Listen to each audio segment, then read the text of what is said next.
Cricket എന്ന game ഓരോ വർഷം കഴിയുന്തോറും ഒരുപാട് ഇവോൾവ് ചെയ്യുന്നുണ്ട്. പലരും പല പുതിയ ആശയങ്ങളുമായി മുന്നോട്ട് വരുമ്പോൾ വിവാദമുണർത്തിയ നിമിഷങ്ങളും കാണാൻ സാധിക്കാറുണ്ട്.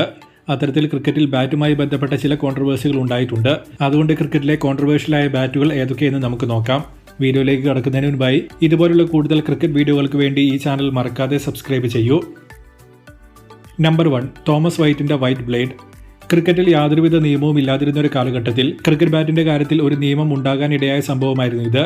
1771 ഹാംബിൾട്ടൺ, ചെഡ്സ്ലി തുടങ്ങിയ 2 ടീമുകൾ തമ്മിൽ നടന്ന മത്സരത്തിൽ ചെഡ്സി താരം Thomas white stump full cover ചെയ്യുന്ന ഒരു ബാറ്റുമായി ക്രീസിലേക്ക് എത്തി. ഔട്ടാകാതെ ഫുൾ ബാറ്റ് ചെയ്യുക എന്നതായിരുന്നു അദ്ദേഹത്തിന്റെ ഉദ്ദേശം. താരത്തെ ഔട്ടാക്കാൻ പറ്റാതെ ഓപ്പോസിറ്റ് ടീം ഇതിനെതിരെ കംപ്ലൈന്റ് ചെയ്തു. ഈ സംഭവത്തിന് ശേഷമാണ് ക്രിക്കറ്റിൽ ബാറ്റിന് ഒരു നിശ്ചിത അളവ് എന്ന റൂൾ കൊണ്ടുവന്നത്. മോശം സ്പോർട്സ്മാൻഷിപ്പിന്റെ പേരിൽ തോമസ് വൈറ്റിനെ ഒരുപാട് പേർ പിന്നീട് വിമർശിക്കുകയും ചെയ്തിരുന്നു. നമ്പർ 2, ഡെന്നിസ് ലില്ലിയുടെ അലുമിനിയം ബാറ്റ്. 1979 ആഷസ് സീരീസിലായിരുന്നു ഈ സംഭവം ഉണ്ടായത്. ആദ്യ ദിവസം 232-8 എന്ന നിലയിൽ ഓസ്ട്രേലിയ ബാറ്റിംഗ് അവസാനിപ്പിച്ചപ്പോൾ ലില്ലി 11 റൺസുമായി ക്രീസിലുണ്ടായിരുന്നു. എന്നാൽ അടുത്ത ദിവസം താരം ബാറ്റ് ചെയ്യാൻ വന്നപ്പോൾ അലുമിനിയം കൊണ്ട് നിർമ്മിച്ച ഒരു ബാറ്റായിരുന്നു താരത്തിന്റെ കൈവശമുണ്ടായിരുന്നത്. 4 ദിവസം മുൻപ് വിൻഡീസിനെതിരെ നടന്ന മത്സരത്തിൽ താരം ഇതേ ബാറ്റ് ഉപയോഗിച്ചിരുന്നു. പക്ഷേ അന്ന് ആരും ഇതിനെതിരെ ക്വസ്റ്റ്യൻ ഉയർത്തിയില്ല.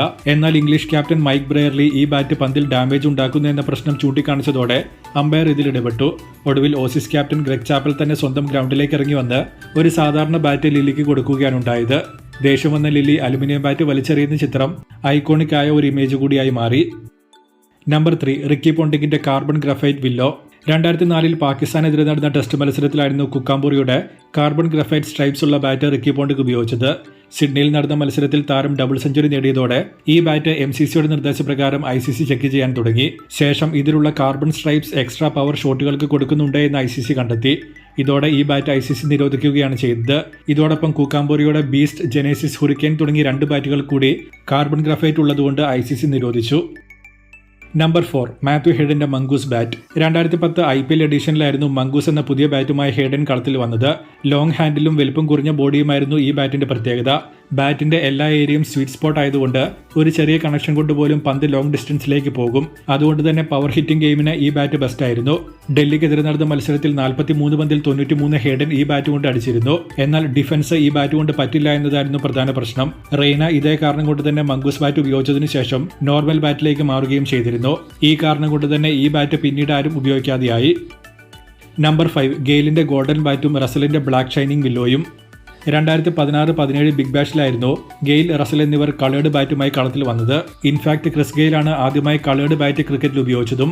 ഗെയിലിന്റെ ഗോൾഡൻ കളർ ബാറ്റിനുള്ളിൽ മെറ്റൽ ഉണ്ട് എന്ന വിമർശനം വന്നതോടെ താരത്തിന് ഈ ബാറ്റ് മാറ്റേണ്ടതായി വന്നിരുന്നു. റസൽ കറുത്ത ബോഡിയും പിങ്ക് ഹാൻഡിലുമുള്ള ബാറ്റുമായിട്ടാണ് 2017 സീസണിൽ വന്നത്.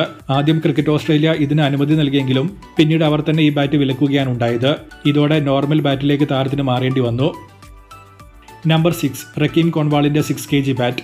ഏറ്റവും ഒടുവിലായി ക്രിക്കറ്റ് ബാറ്റുമായി റിലേറ്റഡായി ഒരു കോൺട്രവേഴ്സി ഉണ്ടായത് ഇക്കഴിഞ്ഞ ബംഗ്ലാദേശ് പ്രീമിയർ ലീഗിലായിരുന്നു. ആ ടൂർണമെന്റ് കളിക്കാനെത്തിയ കോൺവാൾ 6 കിലോ ഭാരമുള്ള ഒരു ബാറ്റുമായിട്ടാണ് കാണപ്പെട്ടത്. താരത്തിന്റെ സൈസിനൊത്ത ഒരു ബാറ്റുമായി കോൺവാൾ കളിക്കാൻ വന്നു എന്ന രീതിയിലുള്ള വിമർശനങ്ങളാണ് അന്ന് ഉയർന്നു വന്നത്. എന്നാൽ അൺഫോർച്ചുനേറ്റ്ലി ICCയുടെ നിയമപ്രകാരം ഈ ബാറ്റ് ഉപയോഗിക്കാൻ പറ്റുമായിരുന്നില്ല.